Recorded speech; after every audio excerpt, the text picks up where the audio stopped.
So sometimes we tell our partner that you don't understand me, Mm.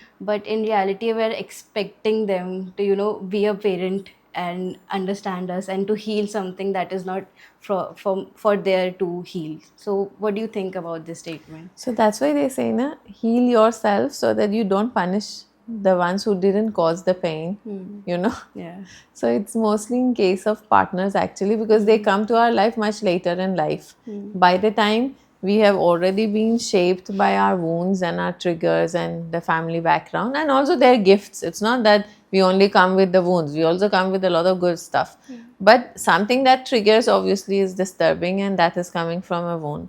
Now, we are telling the partner, you don't understand me. The question is, do you understand yourself? How much of yourself do you know? That you expect another person to know what you don't know about yourself. Yeah. And why should we even expect parents to know us or understand us? This is our job. This is my job to know who I am, what I want, how I want. And then if you're not able to do that, I should have decided before getting into a relationship with you, right?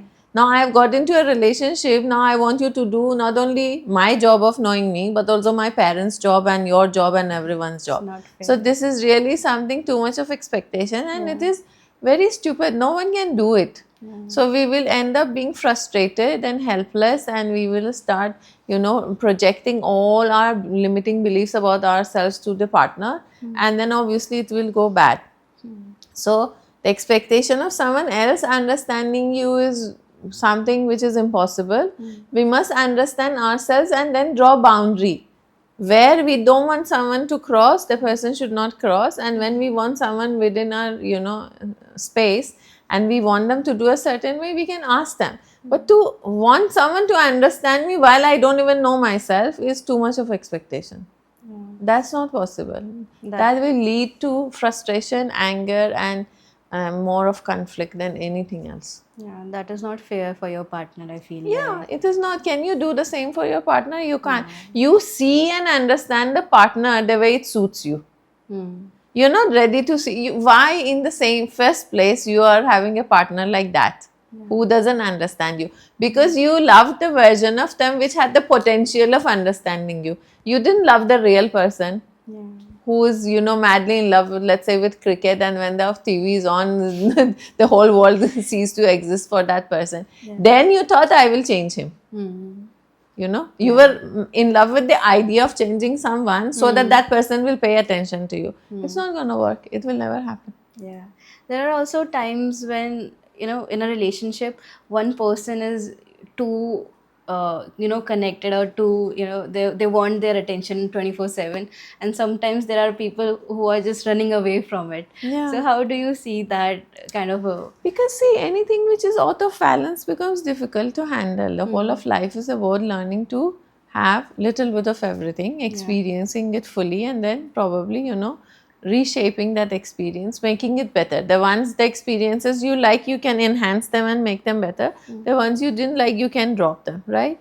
So when I want your attention 24/7, I'm actually stealing your ability to pay attention, and I'm stealing your ability to growth, to grow.